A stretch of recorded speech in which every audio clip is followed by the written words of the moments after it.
All right, some of the things I was showing you in the last video on how to strike while moving, moving in and out, how to wind up the spring and preload your body's tension in order to release it when you want in that off time. One of the key components in that is the ability to throw the shot loosely in your hand, because if you just grip it as tight as you can, you're shorting your shot.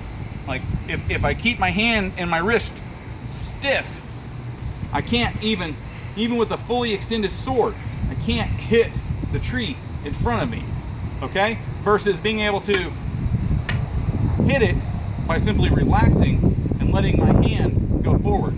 I put my sword in my hand here. I use these two fingers, the pinky and the ring finger, as my main power source. I use my ring finger, or my middle finger rather, as my brake.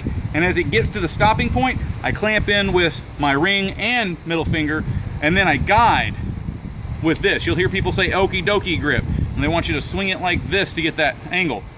I don't like that. I like to swing it here. That way I can control the finesse and the angle that it goes at, and I can do it from anywhere I want in the shot. I can turn it early, boom. I can turn it late, either one. So it's this motion. And the way I practiced that early on was to get something slightly skinnier than this stick, like a 1 inch or even half-inch dowel. Put a weight and a washer on both ends. Washer's important, otherwise it'll go flying out of your hand when you do it right.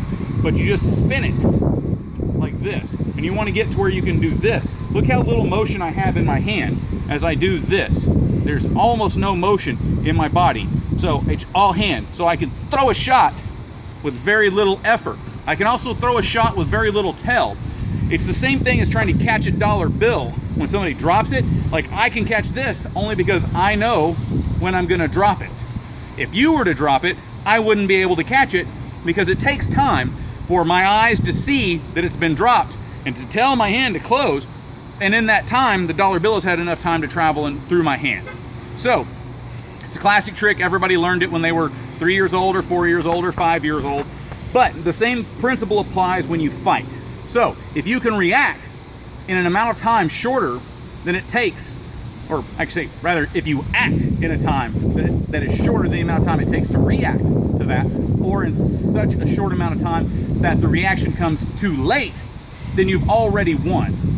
If you can throw a slot shot faster than a person can move or think about the fact that a slot shot has been thrown, you win. So that's why this becomes a forward position in my body so that my chin is roughly over the top of my knee and I have my shoulders where I can move neatly, but my hand is always ready to go. Slightly relaxed. I'm almost gripping it like this, squeezing it with that part of my hand so I find just the right tension, just enough so that it doesn't slide through my hand. I want just enough tension. And I usually put a little bit of the athletic tape here just to give me that extra little bit of friction so I can relax my hand even more.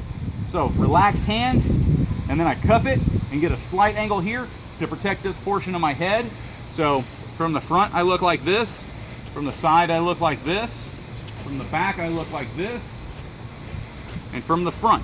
And so now I can throw a shot as simple as closing my hand. I don't actually have to move or jump or do anything else. I can throw a shot with enough power, boom, because I'm using all of gravity for this shot. I'm just letting gravity do its job and just throwing a slot. Think of it as shooting the point at somebody, not just clubbing them with a bent arm or a straight arm. You want to shoot that point forward like this.